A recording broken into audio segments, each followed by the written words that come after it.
بسم اللہ الرحمن الرحیم وبہ نستعین۔ حضور اکرم صلی اللہ علیہ وسلم کی وفات ماہ ربیع الاول سن 11 ہجری میں ہوئی اور آپ نے ذی الحجہ سن 10 ہجری میں آخری حج فرمایا، یعنی اپنی وفات سے 2.5-3 مہینے پہلے آپ نے مناسک حج ادا فرمائے، اور اسی موقع پر دین کے کامل ہونے کی بشارت اتاری گئی۔ الیوم اکملت لکم دینکم واتممت علیکم نعمتی ورضیت لکم الاسلام دینا۔ حضور صلی اللہ علیہ وسلم نے اس موقع پر ایک خطبہ ارشاد فرمایا عرفات کے میدان میں، جس کو خطبہ حجۃ الوداع کہتے ہیں، اور اس میں آپ نے قیامت تک آنے والی اپنی پوری امت کو بھی اور پوری انسانیت کو بھی بہت ہی اہم اور رہنما ہدایات دیں، اور انسانوں کو جینے کا سلیقہ اور طریقہ سکھایا، رہن سہن کا قرینہ بتایا۔ آپ صلی اللہ علیہ وسلم نے اس خطبے کے ذریعے پوری انسانیت کو ایک پیغام دیا۔ اس کے چند اہم حصے میں عرض کرتا ہوں۔ ایک بہت اہم بات آپ نے اس خطبے میں ارشاد فرمائی، جس کی آج دنیا کو بہت ضرورت ہے، وہ یہ کہ یا ایھا الناس ان ربکم واحد و ان اباکم واحد، اے لوگو تمہارا پروردگار بھی ایک ہے، تمہارا باپ بھی ایک ہے، یعنی تم سب ایک ماں باپ کی اولاد ہو،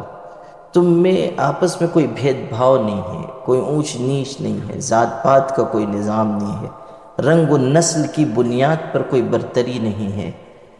کالے کو گورے پر، گورے کو کالے پر، عربی کو عجمی پر، عجمی کو عربی پر کوئی برتری حاصل نہیں ہے،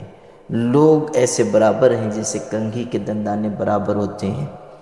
آج دیکھیے کہ دنیا کو مساوات کی کتنی ضرورت ہے، نا برابری کی وجہ سے کتنے مسائل پیدا ہو رہے ہیں، کتنا قتل و خون دنیا میں ہو رہا ہے، کالے گوروں کے درمیان کتنی نفرتیں ہیں، اور برہمن اور شودر کے درمیان کتنی خلیجیں کھڑی کر دی گئیں، شیخ اور سید کے جھگڑے خود مسلمانوں میں کھڑے کر دیے گئے، اور ایک طبقہ دوسرے طبقے سے ٹکرا رہا ہے، ایک دوسرے سے نفرت کی جا رہی ہے، حالانکہ تعلیم یہ تھی کہ تمہارے ماں باپ ایک ہیں، اس لیے تم بھی ایک رہو، چاہے مذہب کی بنیاد پر، چاہے انسانیت کی بنیاد پر۔ لیکن لوگوں نے الگ الگ بنیادوں پر آپس میں اختلاف کیا، اور نتیجہ یہ ہے کہ ٹکراؤ کی وجہ سے انسانیت کو شدید نقصان سے دوچار ہونا پڑا۔ آج آپ دیکھیں کہ کالوں اور گوروں میں، مغربی ملکوں میں بھی ایسی کشمکش ہے کہ کالوں کو گوروں کے قبرستان میں ان کو دفن کرنے کی اجازت نہیں ہوتی ہے، یہ اس لیے کہ عصبیت اور نفرت اپنے عروج کو پہنچ رہے ہیں۔ دوسری بات، حضور صلی اللہ علیہ وسلم نے اس خطبے میں یہ ارشاد فرمائی تھی کہ ان دماءکم و اموالکم و اعراضکم حرام علیکم کحرمت یومکم ھذا فی شہرکم ھذا فی مقامکم ھذا، کہ لوگوں تمہاری جان، تمہاری مال، تمہاری عزت آبرو سب لائق احترام ہے، یعنی ایک دوسرے کی جان، مال، عزت آبرو کی حفاظت کرو، کوئی کسی کے اوپر حملہ نہ کرے، کوئی کسی کی بے آبروئی نہ کرے، کسی کی عزت سے کھلواڑ نہ کرے۔ حضور صلی اللہ علیہ وسلم نے یہ بھی فرمایا تھا کہ ایسا نہ ہو کہ ایک دوسرے کی گردنیں تم مارنے لگ جاؤ، ایک دوسرے کا خون بہانے لگ جاؤ۔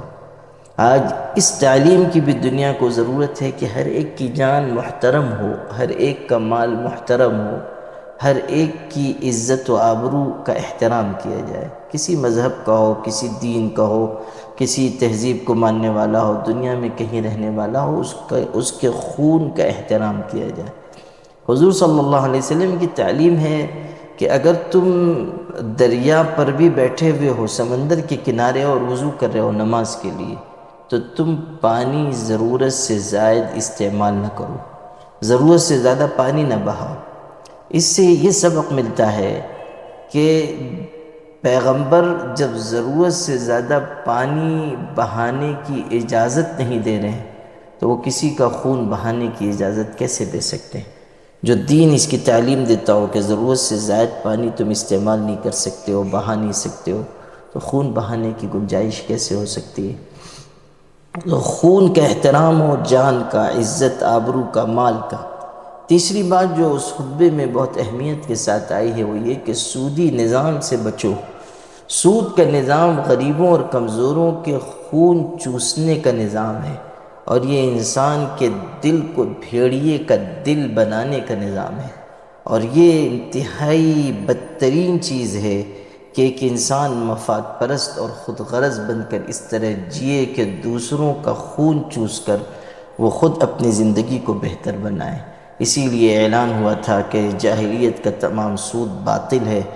اور سارے سودی نظام کو میں اپنے قدموں تلے رون ڈال رہا ہوں۔ مگر افسوس کہ مسلمان بھی سودی نظام سے آج بچ نہیں رہے ہیں، اور دنیا بھی سودی نظام کی وجہ سے بدترین معاشی بحران کا، کرائسس کا شکار ہو رہی ہے۔ چوتھی بات جو اس میں کہی گئی، جس کی آج بہت دہائی دی جاتی ہے، وہ ہے عورتوں کے حقوق۔ حضور صلی اللہ علیہ وسلم نے وصیت فرمائی کہ دیکھو، عورتوں کے ساتھ اچھا برتاؤ کرنا۔ فَإِنَّكُمْ أَخَذْتُمُوهُنَّ بِأَمَانِ اللَّهِ وَاسْتَحْلَلْتُمْ فُرُوجَهُنَّ بِكَلِمَةِ اللَّهِ، اس لیے کہ تم نے انہیں جو حاصل کیا ہے وہ اللہ کے نام پر، اور جو تم ان سے فائدہ اٹھا رہے ہو اللہ تعالیٰ کے کلمے کے ساتھ، یہ رشتہ تمہارا جو قائم ہوا ہے وہ اللہ تعالیٰ کے نام کے ساتھ قائم ہوا ہے، اس لیے اس رشتے کا پورا پاس و لحاظ رکھو، اور اس رشتے کی حرمت پر، اس کے تقدس پر کوئی حرف نہ آنے دو۔ حضور صلی اللہ علیہ وسلم نے اسی خطبے میں یہ بات بھی ارشاد فرمائی تھی، تمام انسانوں کو متوجہ کرتے ہوئے، تمام لوگوں کو خبردار کرتے ہوئے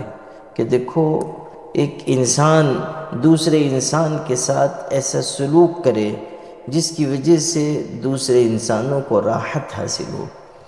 دین یہ سکھاتا ہے کہ ہماری ذات کسی کے لیے تکلیف دہ نہ ہو۔ تمام عمر اسی احتیاط میں گزری،